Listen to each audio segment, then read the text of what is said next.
Ya estamos al aire nuevamente en esta transmisión ininterrumpida de la quinta Semana del Clima organizada por Fundación Konrad Adenauer. Quiero volver a saludar a las personas que han seguido las transmisiones de manera permanente y también darles la bienvenida a las personas que están recién uniéndose a esta transmisión en este tercer y último panel muy interesante en esta primera jornada de la Semana del Clima, la jornada de diálogo, ¿cierto? Compartir, sí, de todas maneras, me están diciendo también, recordemos compartir, tenemos un link de la transmisión en vivo, lo pueden compartir a través de sus grupos de WhatsApp, de sus redes sociales, por supuesto, a su familia, a sus amigos, a quienes quieran, para que tengan ahí una manera fácil y cómoda de integrarse a estas transmisiones. Bueno, como les comentaba, estamos con el tercer y último panel, que además va a ser semipresencial, como pueden ver, tengo acá a dos de los invitados, uno de ellos es el moderador del panel, un panel súper interesante donde se van a tocar los desafíos de la COP26. Y el título dice así, COP26, última esperanza para nuestro planeta. Interesante título, vamos a ver de qué va, vamos a ver las conclusiones, las reflexiones de este tremendo panel de invitados que sin duda va a dar mucho que hablar, sobre todo con ese título. Presentamos entonces a Carolina Urmeneta, jefe de la Oficina de Cambio Climático del Ministerio de Medio Ambiente de Chile. Maisa Rojas, climatóloga, directora del Centro de Ciencia del Clima y la Resiliencia, CR2, Chile también. José Luis Samaniego, que está aquí a mi lado, director de la División de Desarrollo Sostenible y Asentamientos Humanos de la CEPAL. José Luis, muy bienvenido. Y moderará Pablo Badenier, ex ministro de Medio Ambiente, a quien tengo también aquí a mi otro lado. Así que Pablo, ya el micrófono es todo tuyo para ti y para tu panel. Mucha suerte, muchas gracias. Muchas gracias a ti, Bárbara. Agradecimiento a la Fundación Konrad Adenauer por la invitación y felicitaciones, obviamente, por la iniciativa. Como bien decía Bárbara, tenemos tres grandes expositores para poder conversar sobre la COP26. Debo decirle que la COP26 va a empezar muy pronto, entre el 31 de octubre y el 12 de noviembre de este año en Glasgow, Escocia, comienza la COP26. Y efectivamente, como dice el título del panel, si es que es la última esperanza para nuestro planeta. Yo quiero introducir este panel de conversación preguntándole a Carolina, en particular, como jefa del Departamento de Cambio Climático del Ministerio del Medio Ambiente de Chile, que le ha tocado jugar un papel muy importante a Chile como presidente de la COP25, de poder compartir con nuestra audiencia de qué está en juego en la COP26, cuáles son los principales temas que se van a discutir y también poder adelantar cuál es la posición de Chile sobre los debates que se van a abrir en la COP26. Así que, Carolina, te dejo con esa pregunta, de modo de poder ir introduciendo esta conversación sobre la COP26, la última esperanza de nuestro planeta. Carolina. Gracias, Pablo, y gracias a todos los que nos están acompañando hoy día. Gracias también por la invitación, ¿cierto?, a la Fundación y por la organización de esta interesante semana que se abrió ayer, ¿cierto? Y hoy día que vamos a estar conversando respecto a los desafíos de la COP26. Los desafíos son hartos, como ya bien decías tú y como se titula este panel, ¿cierto? Como la última esperanza. Hay un tema que nos parece bien relevante respecto a los principales temas de negociación que tenemos en la COP26. Tenemos la ambición de las NDC, que es que los países efectivamente hayan presentado NDCs ambiciosas en línea con lo que pide la ciencia. Tenemos el tema de mercado, que es un tema que se viene arrastrando hacia varias COP, ¿cierto? En el video veíamos la COP24, cuando se cerró el libro de reglas del Acuerdo de París, y no se pudo cerrar el libro de reglas del artículo 6, que es el artículo de mercados de carbono, el único artículo que incorpora al sector privado en el Acuerdo de París. Ese artículo también tratamos de cerrarlo en la COP25 y si bien se logró un avance, porque se logró tener un texto, ¿ya?, que efectivamente fue aprobado por las partes, no es un texto cerrado, es un texto que se sigue negociando porque es un texto que tiene alternativas que no se lograron zanjar en la COP25 y que el mandato es nuevamente zanjarlo en la COP26. Tenemos también otras 4 discusiones que son muy interesantes en la COP26 y que para nosotros como Chile, cuando tú preguntas respecto a la posición, también son muy relevantes. Tenemos el tema de transparencia, que es ponernos de acuerdo en la transparencia respecto a cómo se van a reportar los avances que hacemos cada uno de los países, ¿cierto?, en nuestros compromisos, que son estas NDC. Ahí Chile es muy destacado y Chile tiene una posición bastante en el fondo fundada respecto a por qué apoyamos que las metas y los reportes se hagan con transparencia y con mucha claridad, cumpliendo con lo que nos pide la ciencia. El otro tema que se va a ver en la COP26 es el tema de las finanzas. Debemos ver, ¿cierto?, los compromisos, especialmente de los países desarrollados, para el financiamiento climático para el periodo que viene, 2021-2025 y en adelante, ¿cierto? El Acuerdo de París comprometía 100.000 millones de dólares y debemos ver cómo vamos y qué es lo que se va a comprometer después. Aquí es muy relevante el tema de la adaptación para todos los países no desarrollados y para los países en vías de desarrollo como Chile. Está el tema de adaptación y el tema de pérdidas y daños, que también son temas que influyen mucho, ¿cierto?, a los continentes como África, como América Latina, donde encontramos a muchas naciones que son muy vulnerables al cambio climático. Y algo que me parece bien relevante, que lo hemos conversado harto con Maisa, ¿cierto?, que está acá con todo el equipo de negociación, es como estos 6 temas, que son los temas principales de las negociaciones de la COP26, están todos muy ligados, ¿ya? El acuerdo de mercado tiene mucho que ver con que se logre financiamiento para la adaptación. El tema de la transparencia tiene mucho que ver en cómo reportamos nuestros compromisos y también el financiamiento. Y el tema de la adaptación propiamente tal y de las pérdidas y daños va muy ligado. Por lo tanto, es un paquete completo que se debe negociar en estos 6 principales ámbitos, que son los que vamos a ver en la COP26. Muchas gracias Carolina. Efectivamente, un desafío bien relevante de darle continuidad a esta negociación climática, a estas COP, y recordar que el año pasado, obviamente por la pandemia mundial, fue postergada. Probablemente le da mayor importancia a la COP26 desde el punto de vista de retomar fuertemente los compromisos, porque estuvimos un año sin realizar la COP. Nos acompaña también online Maisa Roja, como fue presentada, Maisa climatóloga, destacada académica chilena e investigadora. Yo quiero compartir contigo, Maisa, que efectivamente hemos conocido y ha generado mucho impacto el último informe del IPCC, su primer grupo de trabajo. Faltan partes aún por conocer, y probablemente, les reitero, generó mucho impacto y probablemente también lleve a tomar mejores y más decisiones. Entonces, Maisa, quiero compartir contigo para que tú también puedas, con nuestra audiencia, compartirlo, el rol de la ciencia, de la evidencia científica para la toma de decisiones, no solamente en nuestro país, sino que también en el marco de la COP26. Así que, Maisa, muy bienvenida y le ofrezco la palabra. Buenas tardes, muchas gracias por la invitación a esta conversación. Efectivamente, el IPCC comenzó en agosto a publicar su informe de evaluación, el 6º informe de evaluación. El IPCC tiene más de 30 años de vida y lleva, por lo tanto, como 30 años escribiendo informes. Y la verdad, las cosas siendo, no sé, uno podría decir, un poco quizás irónicamente, de que los informes del IPCC hace 30 años más o menos nos vienen diciendo lo mismo. Así que la evidencia lleva mucho tiempo ahí. Pero yo creo que tienes razón cuando tú dices de que este informe produjo harto impacto, y eso yo espero que sea una buena noticia. El informe está ahí.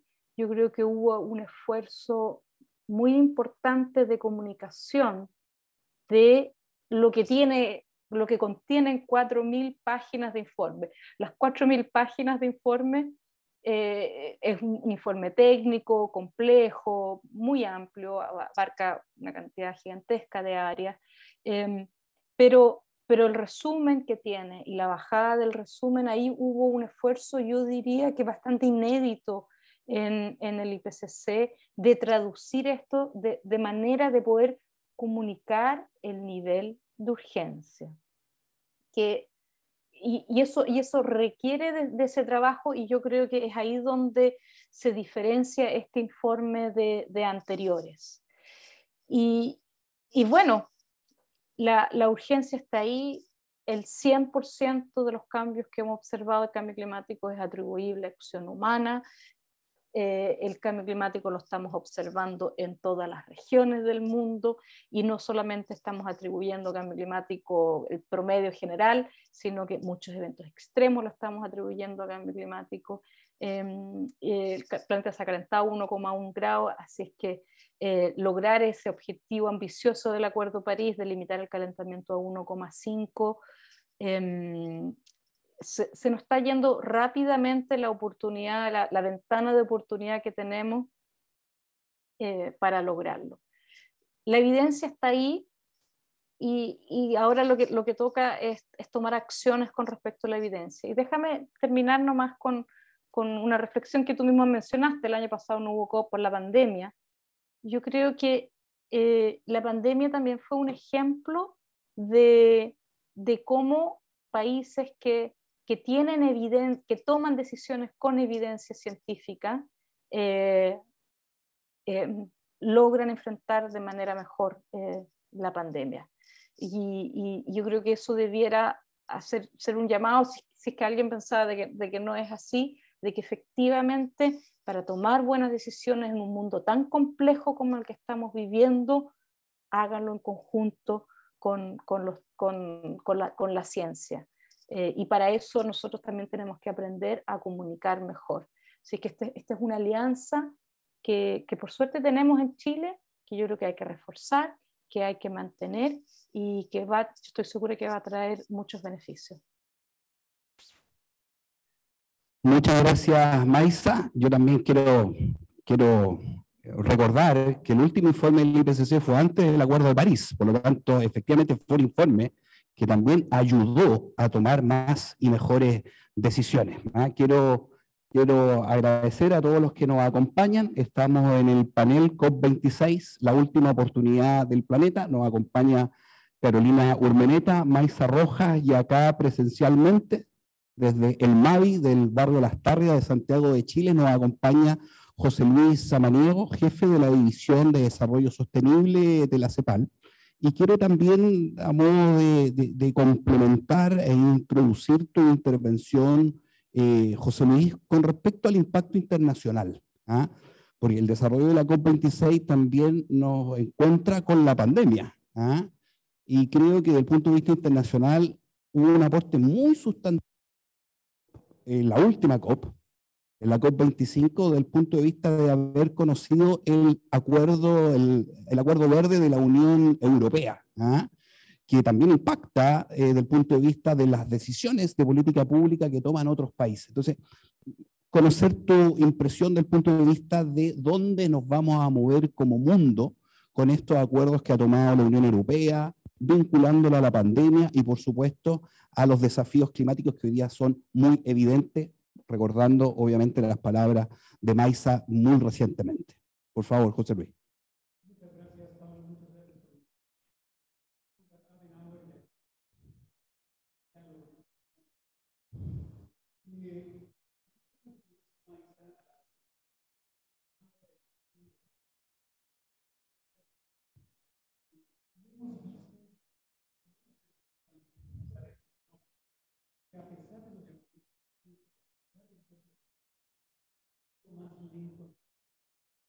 Entonces, el acuerdo verde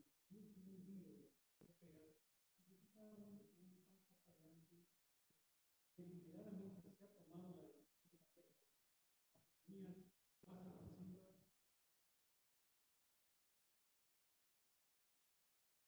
Vamos aquí a ver un asunto de audio para quienes nos están escuchando.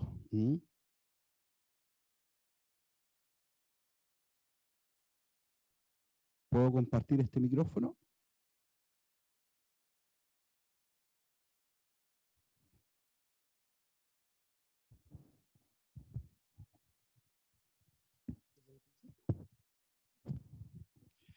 Decimos que, por supuesto, los reportes del panel intergubernamental de cambio climático son más para se llaman de urgencia, pero hemos visto que hay un rezago muy grande de las áreas económicas en ponerse a la altura de lo que se debería de hacer para poder cumplir con el Acuerdo de París. bien decía eso, desde el 92 por acá, 1992 se pasó prácticamente una generación, y recién ahora tenemos el deliberado y expreso compromiso de una región tan importante como es la Unión Europea de hacer a un ritmo distinto en su economía a través de esto que se denomina el nuevo Acuerdo Verde, el nuevo Green Deal. Veo esta idea que hay un cambio en sensibilidades ahora que salió Trump y entró Joe Biden, en donde la infraestructura y el plan de guerra de los Estados Unidos también espera a tener un rumbo mucho más verde, y tenemos buenos ejemplos como el de Corea y el de China, que podría estar haciendo un esfuerzo importante para volverse hacia un cambio estructural compatible con el Acuerdo de París. Todo esto es muy positivo, pero al mismo tiempo hay unas cuestiones muy preocupantes. Nosotros vemos el efecto de la pandemia y vimos que es muy insuficiente en la capacidad de coordinación internacional y que hay enormes desigualdades en nuestra región, en una mayoría de nuestra región también, como por ejemplo el acceso a las vacunas, la capacidad de producir las vacunas. Bueno, el escenario de agravamiento del cambio climático posiblemente no se trata del planeta lo que está en riesgo, sino sectores importantes de la humanidad, en donde si sigue operando esta desigualdad, vamos a encontrar que los impactos se van a distribuir de una manera tremendamente desigual. La segunda preocupación enorme es que frente a la necesidad de ejecutar recursos públicos para poder contener la pandemia y dinamizar la recuperación, el reflejo, las opciones de sentido común no han sido las opciones verdes, no han sido las opciones que se alinean con la acción climática. Cuando uno ve los gastos en recuperación, uno sabe que se gastó 4 veces más en alternativas altas en carbono que lo que se gastó en alternativas bajas en carbono. 7.500 millones de dólares contra 1.600 millones de dólares. Y que esos 1.600 millones de dólares representan apenas el 2% de los gastos declarados en recuperación. Entonces, realmente hay un trabajo muy importante que acompaña a la negociación con la implementación de las políticas públicas en las áreas económicas de los gobiernos. No tanto las áreas ambientales, sino aquellas que están tomando decisiones de gran repercusión ambiental por medio de lo que se llamarían políticas públicas ambientales implícitas, ministerios de Economía, de Obras Públicas, de Agricultura y otros que a final de cuentas están definiendo el rumbo de la inversión.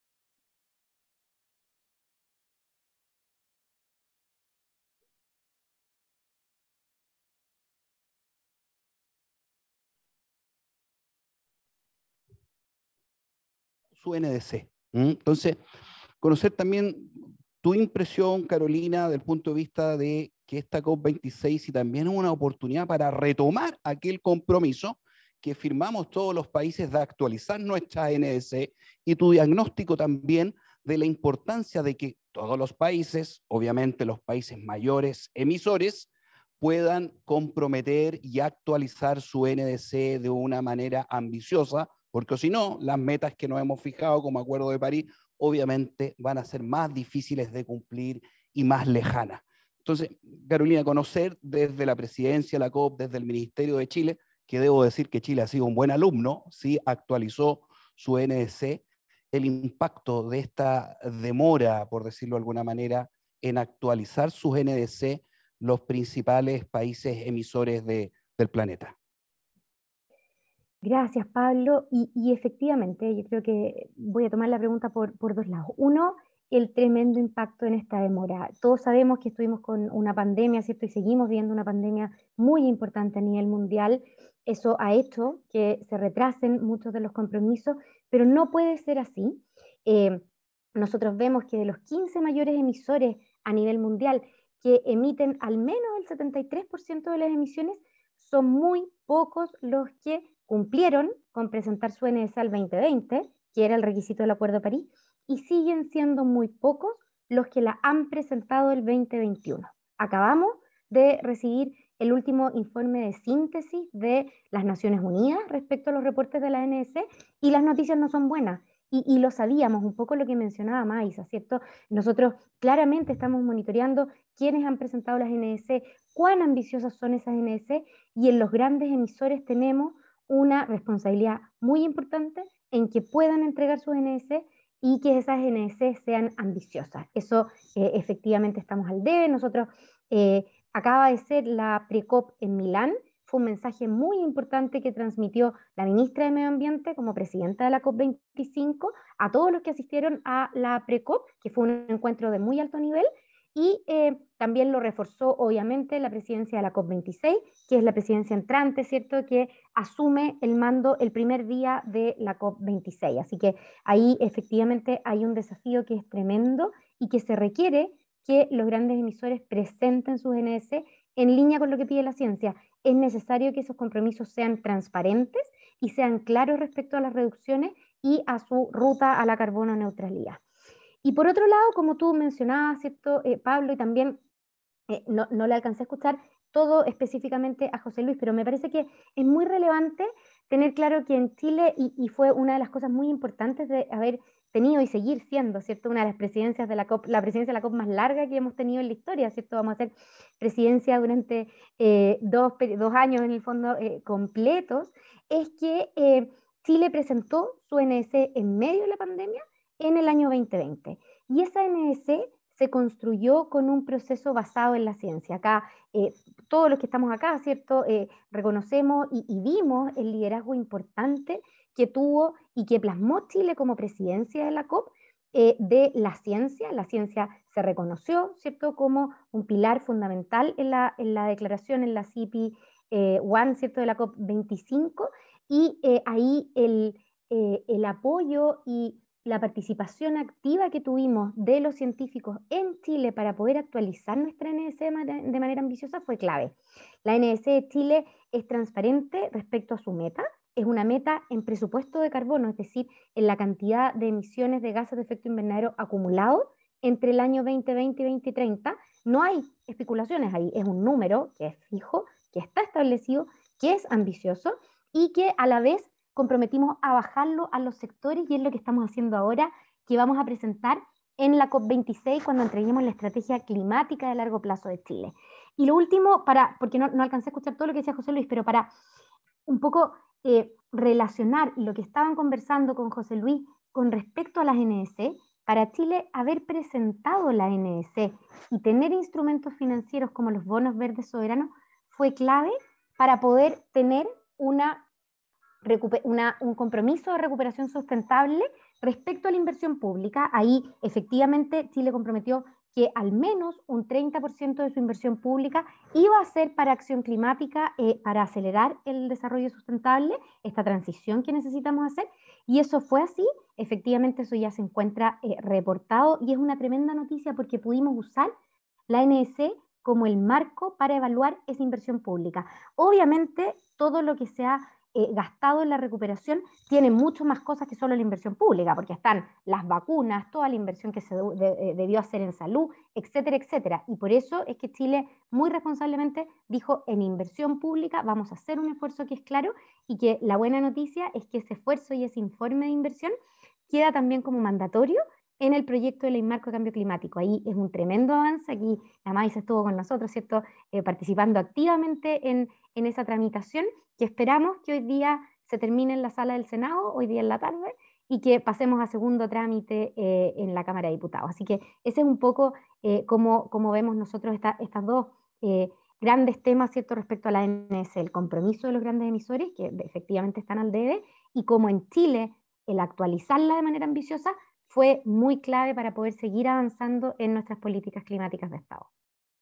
Sí, efectivamente, como dice Carolina, ha generado harto consenso, y creo que es una buena noticia para el país, porque hay cosas que tienen continuidad, aún pese a los cambios de gobierno, ¿ah? Y la ley marco de cambio climático ha generado mucho consenso. Creemos que también es una muy buena idea, y nada más ni nada menos que por ley se fija la meta de carbono neutralidad al año 2050. Pero otra cosa interesante, José Luis, que mencionó Carolina, fue la Precop, ¿ah? Que concluyó, entiendo, hace muy poquitito, o está por concluir, Y escuchamos todos por la prensa, José Luis, a Greta Thunberg, que decía 30 años de bla, bla, bla, que se hizo famosa esa frase. Entonces yo te quiero preguntar un poquitito desde la CEPAL, desde esta arquitectura más internacional de la toma de decisiones. ¿Es mejorable? ¿Cuánto puede ayudar a tener mejores formas de tomar decisiones en poder apurar lo que debe estructurarse como nuevas formas de transporte, de organizar la ciudad, etcétera? Porque uno recibe esa crítica y uno piensa al tiro en las instituciones multinacionales, en Naciones Unidas, que pueden ayudar a mejorar ese proceso. José Luis. Gracias, Pablo. Efectivamente es una tarea muy compleja.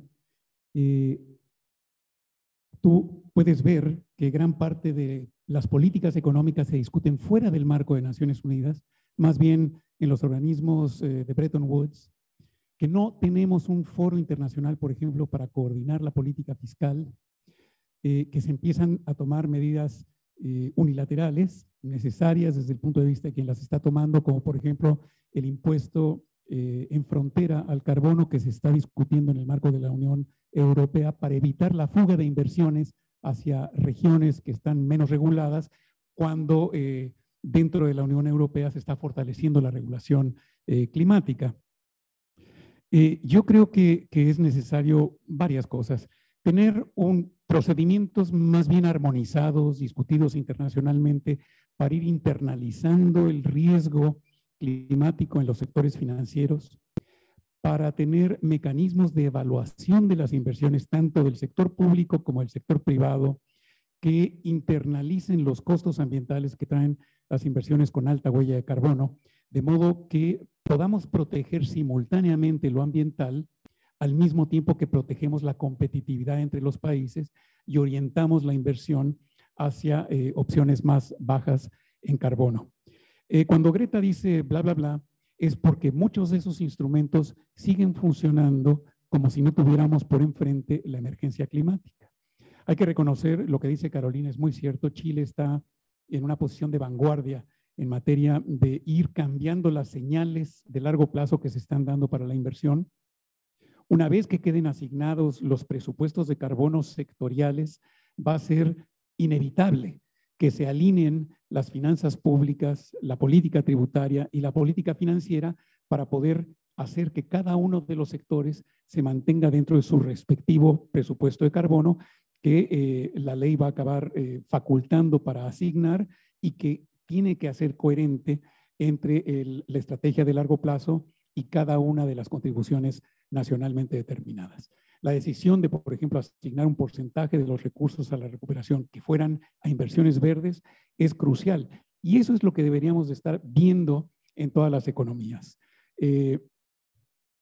Dicho eso, en el último reporte que vimos del Banco Mundial, del Fondo Monetario Internacional y en el tracker organizado entre la Universidad de Oxford y el Programa de Naciones Unidas para el Medio Ambiente, vemos que la mayor parte de las inversiones sigue siendo alta en carbono.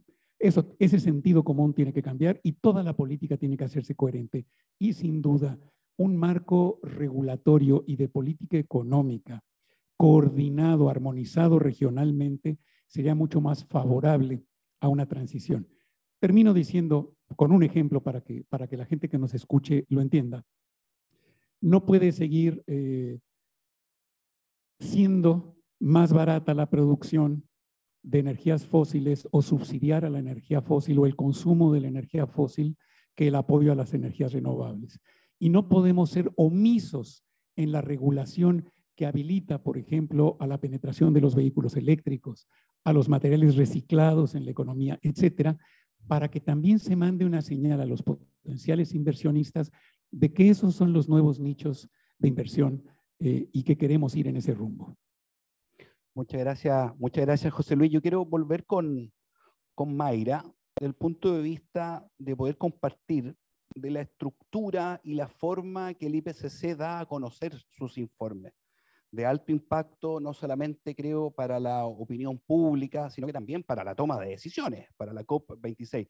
Y entiendo, Maisa, que lo que hemos conocido es el informe del grupo de trabajo número 1, falta por conocer el informe vinculado a los temas de mitigación y adaptación que probablemente puedan tener también alto impacto. Entonces, tú como investigadora, como parte del IPCC, si nos puedes contar esta estructura de los 3 grupos de trabajo y del informe completo del IPCC y su impacto eventualmente en la toma de decisiones. Sí, como mencioné, el IPCC existe hace más de 30 años y cuando se formó en estos 3 grupos de trabajo, que la verdad las cosas funcionan históricamente no muy coordinadamente. Yo diría que en este 6º ciclo hay mayor coordinación. Grupo de Trabajo 1 se dedica a la parte física del clima, qué es lo que le está ocurriendo al planeta. Grupo de Trabajo 2 aborda las consecuencias del cambio climático, ¿verdad? Que la abordamos a través de la adaptación. Y Grupo de Trabajo 3 aborda las causas del cambio climático, que deben ser abordadas a través de la mitigación. Y como decía, históricamente estos 3 grupos de trabajo, porque son comunidades científicas también un poco distintas, hablan un lenguaje un poquito distinto. Yo diría que, y a mí la verdad las cosas que me gustaría ver un cambio también dentro de la estructura del IPCC en ese sentido, porque en este 6º ciclo hubo algo bien particular y es que hubo 3 informes especiales. Y 2 de esos informes especiales, que abordan un tema un poco más específico, fueron trabajados con los 3 grupos de trabajo. Y en particular, el informe que fue publicado en el 2018 sobre calentamiento climático de 1,5 grados, yo diría, en mi opinión, es el informe más influyente del IPCC. Ahora, eso está relacionado con que al IPCC se le hace una pregunta específica, así que tiene que responder una pregunta muy específica, pero también con el hecho de que integralmente los 3 grupos de trabajo tuvieron que abordar la pregunta ¿qué es lo que es un mundo de 1,5 grados, de calentamiento de 1,5 grados? ¿Es factible? ¿Es posible? ¿Cómo se vería? ¿Qué impactos nos ahorramos? ¿Cómo lo logramos? Todas esas preguntas asociadas a un mundo de 1,5 grados fueron abordados y ahí se nota que el trabajo interdisciplinario de la comunidad científica completa para abordar una pregunta muy específica da fruto en un informe que es mucho más claro en el mensaje. Ese informe tenía los 3 mensajes de medio grado cuenta, cada decisión cuenta, cada año importa. O sea, en 3 palabras, 3 mensajes así al callo para los tomadores de decisión sobre qué es lo que hay que hacer. Así que yo espero que también la ciencia avance en poder proveer esta información de manera comunicada cada vez más directamente. No, muchas gracias, Maisa. José Luis, cuando entramos a los detalles de cada uno de los grupos de trabajo, hay uno que quizás para Latinoamérica y el Caribe, donde tú has escrito mucho sobre el impacto del cambio climático en Latinoamérica y el Caribe, que cobra más importancia, que son los temas de adaptación al cambio climático. ¿Crees tú que en el marco de la COP26 o en las COP que vengan, la adaptación al cambio climático, pensando en Latinoamérica desde la CEPAL, debe tener una particularidad a ir desarrollando desde el punto de vista de lo que importa más a los países de la región? Sí, Pablo, ese es un tema de particular importancia para la región y tiene que haber una respuesta de consenso. Me viene a la mente el ejemplo de lo que recientemente se acordó en CELAC, de crear por primera vez un fondo regional para la atención de desastres en América Latina y el Caribe. Muy chiquitito el fondo, pero podría ser una semilla en donde los países desarrollados, que son los principalmente responsables históricamente del calentamiento global, pudieran aportar para mitigar los daños que produce el cambio climático y facilitar la adaptación. Se ha señalado muchas veces que los mecanismos de la convención o vinculados a la convención, como el GEF, como el Fondo Verde del Clima, han venido privilegiando fundamentalmente la adaptación y básicamente dos sectores que son transporte y energía, la mitigación, perdón, y que han ido dejando de lado el tema o muy minoritariamente la adaptación. La próxima presidencia de la COP26 ha hecho muy público y mucho énfasis en que quieren balancear esa aproximación. Pero traemos un déficit muy grande en los aportes al fondeo comprometido de los 100.000 millones de dólares al año, y que probablemente es una parte muy pequeña de los fondos que en realidad se van a necesitar. Necesitaríamos entonces varias cosas: mayor fondeo, mayor proporción para la adaptación, apoyo a los mecanismos regionales que ya se están construyendo, una manifestación deliberada de los países desarrollados, que tienen además a los principales centros financieros, de reasegurar a los países vulnerables, ensayando fórmulas ya probadas, como por ejemplo los seguros paramétricos, en donde por déficit de lluvia o por exceso de lluvia inmediatamente se detona la asistencia para que el país se pueda recuperar, o las cláusulas de huracanes, y por supuesto para los países tremendamente endeudados por efecto de la vulnerabilidad misma del cambio climático, como los caribeños y centroamericanos, tendríamos que estar viendo una rebaja o un canje de deuda por resiliencia, de modo que esas economías pudieran recuperarse después de los eventos extremos. Y sabemos, y con esto termino esta intervención, que la inversión en adaptación es muy parecida al enfoque keynesiano, digamos. Sabemos que toda inversión en adaptación tiene multiplicadores económicos muy elevados y en general es muy intensa en empleo. Entonces, invertir en adaptación es un mecanismo para también dinamizar e incluir al mismo tiempo. Una cuestión que no está totalmente decidida y que sigue en discusión en cada país y en el marco mismo de la convención: no es lo mismo adaptar a las poblaciones vulnerables que a los sectores económicos vulnerables. Y ahí hay una disyuntiva muy importante. Interesante, pues la propia Carolina también nos comentaba que uno de los temas centrales va a ser las finanzas verdes, en definitiva. Poder abordar, entre otras cosas, el famoso artículo 6 que nos venimos discutiendo hace hartas COP. Pero Carolina, yo te quiero preguntar por tu experiencia. Realmente inédito, Chile, presidente de la COP, la presidencia más larga, como tú lo recordabas, de tu evaluación como jefa de la unidad de cambio climático del gobierno de Chile, que tiene la presidencia de la COP. Quizá yo sé que han sido también algunos momentos más difíciles, pero probablemente muy gratificante, único en nuestra historia reciente de que Chile sea presidente, tenga la presidencia de la COP. Entonces, Carolina, tu evaluación de Chile a cargo de la presidencia de la COP tan particular por lo largo, por la suspensión por efectos de la pandemia el año pasado. Carolina. Pablo, mira, muchas gracias, y efectivamente una presidencia particular. De hecho, tenemos que acordarnos que nosotros asumimos la presidencia cuando se bajó Brasil, o sea, ya era un momento complicado. Después la COP iba a ser en Chile con un tremendo esfuerzo donde estuvimos todos trabajando a concho, y finalmente no la pudimos hacer en Chile y fue en Madrid, lo que significó muchas cosas como presidencia de la COP. Ya era una presidencia de Latinoamérica que venía distinta porque el que lo iba a hacer no lo pudo hacer. Luego tuvimos que hacerlo nosotros siendo presidencia, no en nuestro país, cosa que es muy compleja, ¿cierto? Y fue la COP25 en Madrid, donde se lograron cosas que fueron muy importantes. Se logró establecer la ciencia como no negociable, se logró incluir por primera vez a los océanos en el proceso de acción climática. Acá estamos hablando que se incorporan en una decisión de la COP, no es solo el discurso, sino que se incorporan en una decisión. Uno dice, bueno, ¿qué importa una decisión? Importa porque es lo que uno tiene que después hacerle seguimiento. Se establece además la transversalización de la acción climática. A la COP25 por primera vez fueron ministros sectoriales de agricultura, transporte, energía, ciencias y lo que estábamos hablando, finanzas, ¿cierto? Ahí Chile hizo un liderazgo muy importante junto al gobierno de Finlandia, ¿cierto? Con este comité de ministros por las finanzas climáticas que ha permitido movilizar bastante.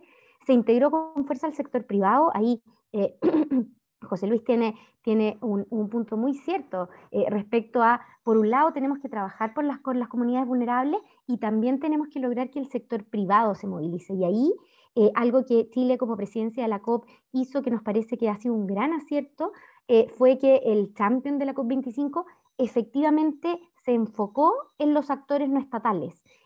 Habían habido muchos champions anteriores que tenían mucha experiencia en los temas estatales, en los temas de diplomacia climática, pero acá lo que se hizo fue una movilización muy fuerte para los actores no estatales, para incluirlos en estos compromisos, y tenemos el Race to Zero y el Race to Resilience, ¿cierto?, que han dado unos frutos impresionantes. Para tener una idea, cuando nosotros partimos con la Alianza de Ambición Climática para la Carbono Neutralidad, en septiembre del 2019, en las Naciones Unidas, teníamos alrededor de 190 grandes empresas, organizaciones. Ahora hay más de 3.000 comprometidos con la carbono neutralidad, y algo que es muy interesante, en el sector financiero partimos con 4 trillones de dólares comprometidos a la carbono neutralidad, vamos en 88 trillones de dólares. Eso es impresionante, es un trabajo tremendo que ha hecho el champion de la COP25 y el de la COP26, que también siguió esta línea y que nosotros esperamos que se siga también durante la COP27. En la COP25 se reconoció la brecha de ambición, que ya lo conversamos, sigue siendo tremenda. Se aprueba los mecanismos para seguir avanzando en las pérdidas y daños y relevar la adaptación, con un foco muy importante en el género y también los mecanismos financieros. El tema que quedó efectivamente pendiente en la COP, lo mencionábamos al principio, tiene que ver con el libro de reglas de los mercados de carbono, del artículo 6. Se avanzó porque hay un texto, pero ese texto no logró consenso total, ¿cierto?, para poder ser un texto aprobado completo, sino que tiene algunos temas que se siguen discutiendo ahora a la COP26. A mí me parece que como presidencia de la COP se hizo este aporte que fue importante. Nos gustaría que hubiese sido más, de todas maneras, obviamente que sí, pero me parece que algo que es súper relevante es todo lo que logramos avanzar en Chile, que tú, Pablo, lo mencionabas. El consenso que se ha logrado con el proyecto de ley marco de cambio climático es un tremendo consenso. Chile establece esta meta, ¿cierto?, a más tardar al año 2050, la meta de la carbono neutralidad, y avanzar a la resiliencia con una revisión cada 10 años. No hay forma vinculante más fuerte de establecer esta meta que por ley. Y aquí nosotros tenemos una tremenda oportunidad de dejarlo establecido, que el Congreso lo pueda aprobar y que podamos dejar esto para asegurarnos que en Chile esto se siga enfrentando como una política de Estado con todas las facultades y las responsabilidades que requieren, sobre todo los ministerios sectoriales. Sí, Maisa, yo quiero compartir contigo que un juicio personal. Creo que este consenso, que en buena hora existe en Chile en la materia, se debe en buena parte a la incorporación del mundo científico chileno. Entonces, yo también te quiero preguntar, como lo hice con Carolina, desde el punto de vista de tu evaluación de la presidencia de la COP25, también tu evaluación desde el punto de vista de la incorporación del mundo científico a un aporte mucho más decidido. Creo que Chile, al tener un Ministerio de Ciencia, probablemente en los últimos años hizo la diferencia, pero te quiero preguntar, desde el punto de vista de como científica, como climatóloga, ¿cómo es eso de moverse también en el aporte a las decisiones de los gobiernos, de los ministerios, y que yo al menos, te reitero, creo que ha sido bastante clave en buscar y en tener consensos y que lo puedan reconocer distintos sectores políticos, de sectores económicos o gremiales? Maisa. Sí, gracias por la pregunta y me alegro escuchar de que otros que no sean científicos piensen de que hemos hecho un aporte importante.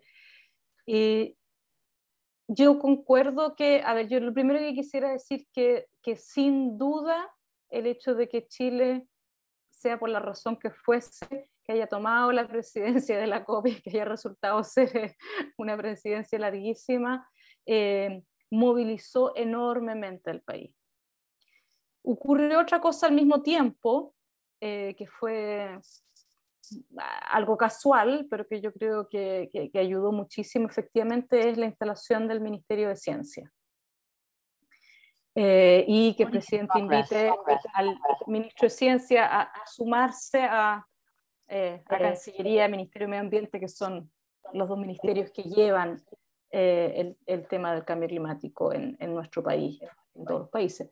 Y de que, bueno, entonces, dado que existe un Ministerio de Ciencia, que el presidente lo invita, se crea este comité científico que tuve la suerte y el desafío de liderar, y que logró convocar a más de 600 científicos y científicas. Esa convocación tan alta, muy generosa de nuestra comunidad, sin duda no hubiese ocurrido si no hubiésemos tenido un Ministerio de Ciencia. Así es que yo creo que esa casualidad que se dio realmente demostró rápidamente, primero que nada, yo creo que demostró que los científicos estamos ahí para aportarle al país. No, yo espero que haya sacado de alguna manera, yo sé que tenemos ciertos estigmas y prejuicios de que somos personas que tenemos poca conexión con la realidad, con el mundo, con la vida más común y corriente. Y yo espero que eso haya cambiado y que hayamos demostrado que efectivamente que tenemos una muy alta vocación de servicio al país, de poner nuestra ciencia al servicio del país, que está, aunque uno tenga la vocación, no siempre tenemos las herramientas, que es un proceso mutuo de generación de confianza y de producción de diálogo. Así es que no solamente es que nosotros hayamos estado dispuestos, sino que también, en particular, el Ministerio de Medio Ambiente, y yo diría que en particular también el Ministerio de Energía, estuvieron muy dispuestos a cruzar este puente, que quizás no existía antes, y que yo diría que sí, efectivamente hoy existe. Y el Comité Científico también tiene un rol, va a seguir jugando este rol cuando tengamos una ley de cambio climático, porque consagra este comité. El comité que hoy existe fue como un piloto, pero se consagra. Y lo último que quisiera decir es que este proceso que nosotros hemos vivido, lo hemos observado en otros países también. Vamos a lanzar en la COP26 una alianza internacional de comités científicos asesores, porque hay una 20, 30 países en el mundo que tienen comités científicos. Nos hemos estado juntando virtualmente y reconocemos de que nuestros roles pueden ser muy beneficiosos particularmente en esta década que se nos viene, en que ustedes ya conversaron de todos los desafíos, lo que hay que hacer y todo, pero sabemos a dónde tenemos que llegar. Tenemos que llegar a ser carbono neutral al 2050, al 2030 deberíamos estar como en la mitad de las emisiones. Desafío gigantesco. Yo creo que podemos acompañar a nuestros países de tomar todas estas decisiones que van a tener que tomarse, de implementar, de estar ahí con la ciencia más actualizada para poder tomar las mejores decisiones. Así que estoy muy contenta de haber jugado un rol en estos años, y yo espero que la ciencia lo siga jugando.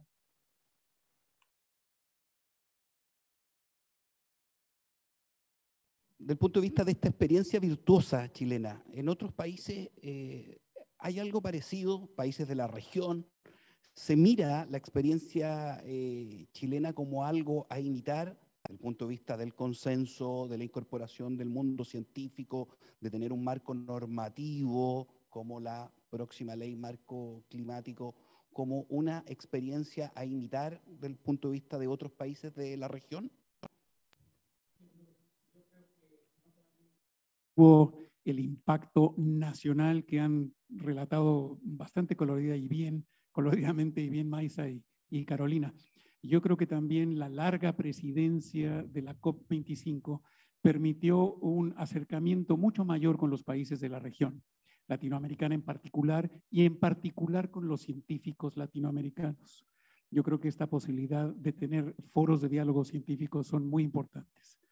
Directamente a lo que tú preguntas, bueno, tenemos el no tan buen ejemplo de Brasil, que finalmente deja caer la convención, pero tienes el buen ejemplo en 2010, en el caso de México, que después de la COP15, en donde se produjo un quiebre de confianzas muy grandes porque se vulneró de una manera muy inconsulta, muy violenta, el principio de responsabilidades comunes pero diferenciadas, hubo que hacer una reconstrucción muy grande de confianzas.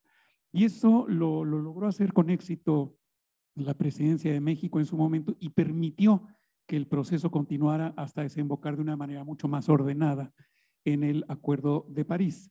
Y uno de los efectos secundarios fue, por lo menos en México, fue la primera vez que el Banco Central entró a cuestionar cuál era su rol para contribuir en la acción climática en el caso de México. Y hoy ese mismo Banco Central preside uno de los grupos de trabajo para el Carbon Disclosure en Finance, para ir internalizando el riesgo en las operaciones de los bancos centrales, que a su vez va a ayudar a coordinar a los sistemas financieros. Entonces, sí hay buenos ejemplos. Está el presidente de México junto con el de Chile, que yo creo que Chile fue más metódico por su duración, fue de mayor alcance y tiene mucho más estrellitas que reportar como resultados. Yo quiero decir un par de cosas que son importantes.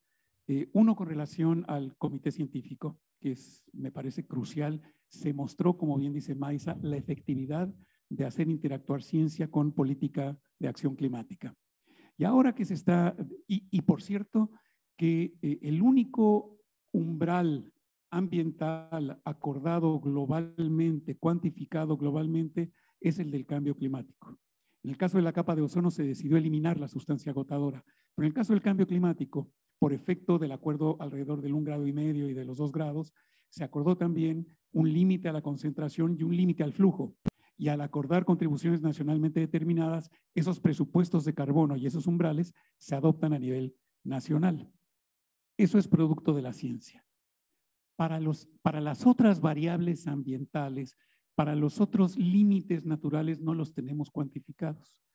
Entonces, ahora que en Chile se está discutiendo una nueva forma de organizar al país a través de la discusión constitucional, hay una enorme oportunidad de que un comité científico tenga una tarea permanente para, por lo menos a nivel nacional, o como debe de ser, digamos, se puedan definir cuáles son esos otros umbrales ambientales que no deberían de ultrapasarse. Y estamos hablando del fósforo, estamos hablando del nitrógeno, estamos hablando del cambio de uso del suelo, estamos hablando de la pérdida de biodiversidad. Yo creo que la convención está llegando, si logra resolver el problema de las reglas y del artículo 6 y no concentrarse en los pequeños defectos de moverse del mundo Kioto al mundo del Acuerdo de París, eso permitirá cerrar el acuerdo de las reglas y eso culminará también con la cuestión de pérdidas y daños, las principales tareas legislativas de la convención. Y yo pienso que ahora las principales tareas para el cumplimiento de los objetivos de la convención se mueven a los otros actores de los que estábamos hablando, que son los mundos regulatorios y los mundos de las finanzas y de los incentivos a la inversión. Muchas gracias, José Luis. Estamos en el panel COP25, la última esperanza para nuestro planeta, y hemos podido hacer una revisión de los temas que vienen en la COP26, del panorama de nuestra región latinoamericana, del rol de la ciencia, de la importancia del IPCC. Y en esta parte final quiero compartir una pregunta común, partir por Carolina, por Maisa y por José Luis, del punto de vista de que, ¿qué esperan de la COP26? Si de ustedes dependiera, ¿qué les gustaría que concluyera la COP26 que comienza este 31 de octubre? Así que, Carolina, es mi pregunta final. Vamos a partir por Carolina, por Maisa y por José Luis. Carolina. Vaya. No, si fuera por mí, a mí me gustaría que se concluyera que efectivamente hay como este punto de inflexión, que se entreguen las NDC de los países que son más emisores y que veamos que hay un cambio importante que se refleje finalmente en el nuevo stock take que tiene que entregar después la ciencia al 2023, que eso lo podamos en el fondo ver. Y otra cosa que me parece muy importante, porque finalmente moviliza, es que se lograra un acuerdo en el fondo obviamente de consenso, pero amplio en el financiamiento para la adaptación.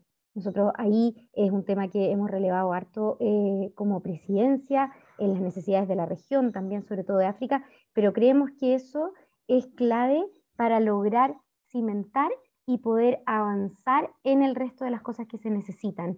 Hay muchas necesidades de adaptación, se requiere una buena contabilidad de esos financiamientos, pero también se requiere que se pongan esos compromisos sobre la mesa. Así que a mí eso es lo que me encantaría que pudiéramos ver respecto a un compromiso claro de los países para colaborar con los que vamos a ser, ¿cierto?, los más vulnerables respecto a estos impactos del cambio climático. Muchas gracias, Carolina. Efectivamente, muy importantes los temas de adaptación para nuestros países y para Chile en particular. Maysa, le ofrezco la palabra. Si usted dependiera, ¿qué le gustaría que concluyera la COP26? A ver, yo diría que, a ver, un deseo no muy ambicioso, pero que igual sería importante que no ocurriera lo que ocurrió en la COP24, en que no se le dio la bienvenida al informe del IPCC. O sea, me gustaría de que efectivamente no hubiese más controversia con la ciencia en el contexto de las COP y que así como históricamente ha sido, que se reconozca, se agradezca, se le dé el welcome, que es en el lenguaje de la convención, a este informe y a lo siguiente, y que se decida actuar en respuesta. Pero tengo otra ambición también, y Carolina habló bastante al respecto, y esto es más como ciudadana, diría yo. Porque tengo que confesar de que el mundo de la convención y las COP me supera un poco. Me supera en su complejidad, en lo difícil que es avanzar, de poner de acuerdo a casi 200 países. Y en ese sentido yo me siento muy esperanzada con el rol que han jugado los champions. Así como que, bueno, ok, está este mundo que es complejo, que hay que seguir, el multilateralismo tenemos que mantenerlo y empujarlo y reforzarlo, pero también al mismo tiempo tenemos que movilizar al resto del mundo.